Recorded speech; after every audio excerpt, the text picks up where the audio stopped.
Hey Fantastic. everybody, it's me, Bae Le Stray. Welcome back to my channel. Today, I'm going to interview a very special guest today, Lyle. So without further ado, let's go ahead and jump into it.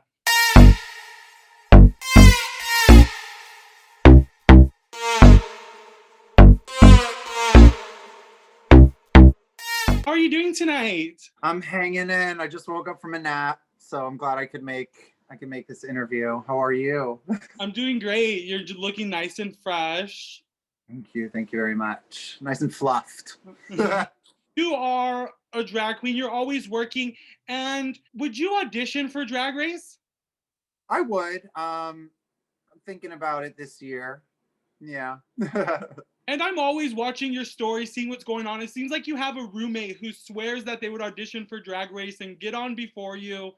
What do you think about that? Do you think they'll get on before you? First of all, I'm so mad at you for even bringing that up because this is going to inflate her ego so much. But that is not my roommate. That's just a good Judy of mine.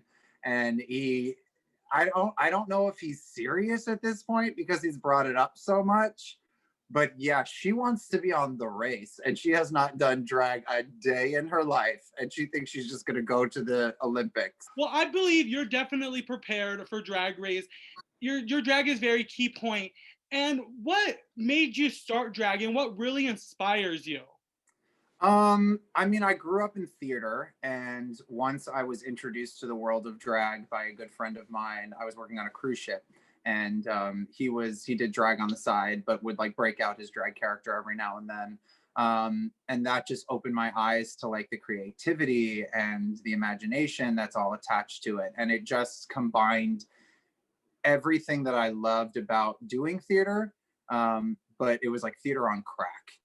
It was like I wasn't trying to adhere to a certain construct or role. I was creating one myself. And that was like, no looking back. Yes, and you actually created a character. You actually went full force, and you were in the Alaska Drag Queen of the Year pageant. Yes, How was the that? drag queen competition award pageant competition. It was amazing. It was so fulfilling. It was so educational as well. I've been doing drag, but that was like a pageant, and I didn't really like realize I was in a pageant until I was in the pageant, and I was like, oh fuck, I'm like in categories and stuff. Other than that, I was just doing theater and like doing bar drag. So that was really fun, and they filmed everything. Apparently, it's going to be released as a documentary or something like that, but I haven't heard. Yeah, still have really great friends from that experience. Yes, and everything you do seems to be very polished, and you're always campaigning and you're always pushing yourself. Where does that drive come from?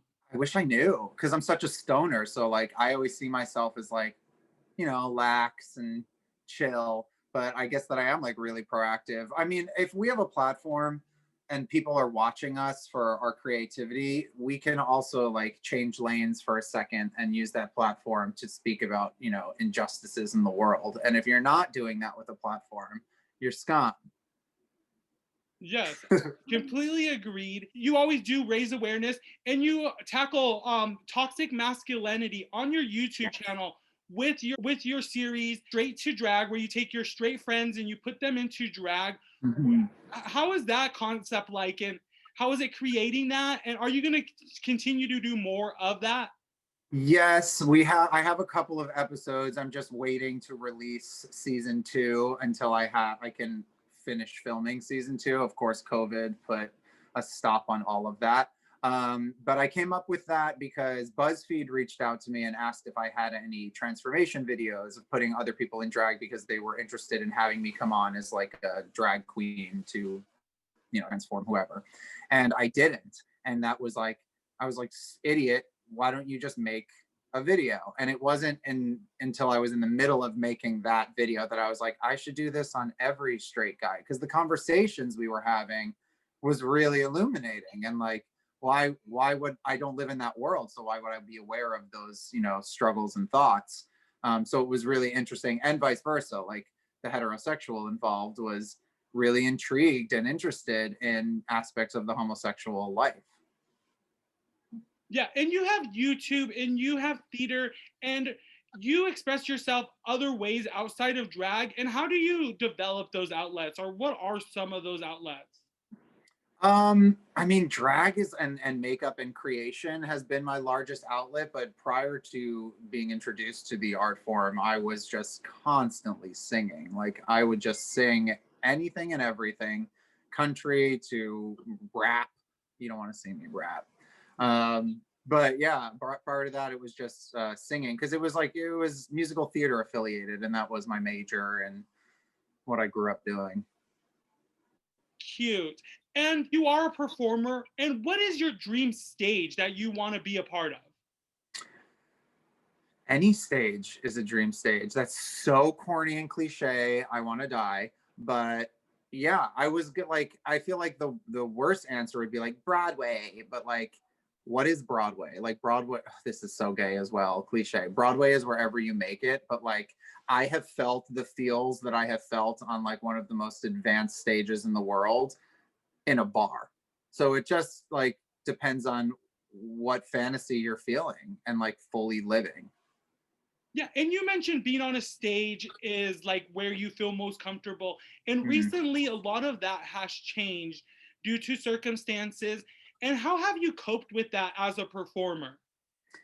It's been a roller coaster to say the least emotionally, but I think the important thing to remember is to value and listen to your mind and your body and honor it.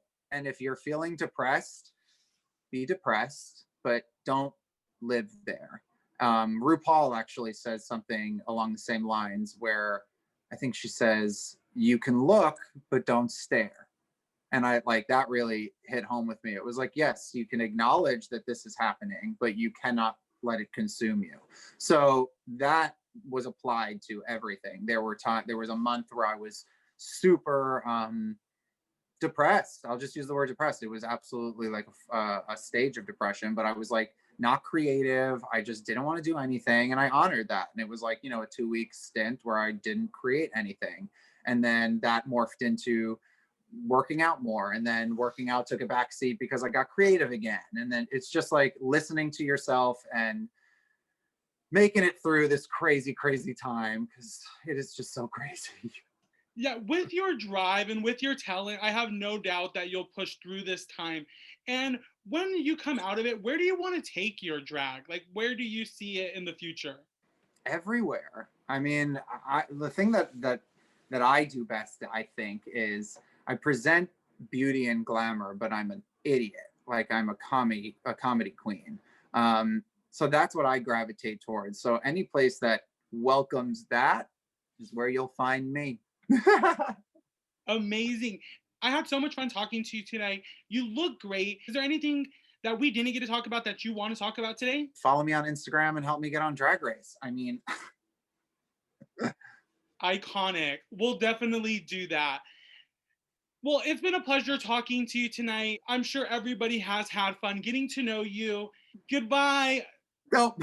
Thank you so much for having me. This was so fun. It's nice to meet you, at least virtually.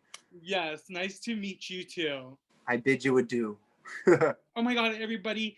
Thank you for watching. Lyle, thank you so much for coming. And remember, if you want to see more content like this, don't forget to like, comment, subscribe, and all that other YouTube stuff. So, bye, babe.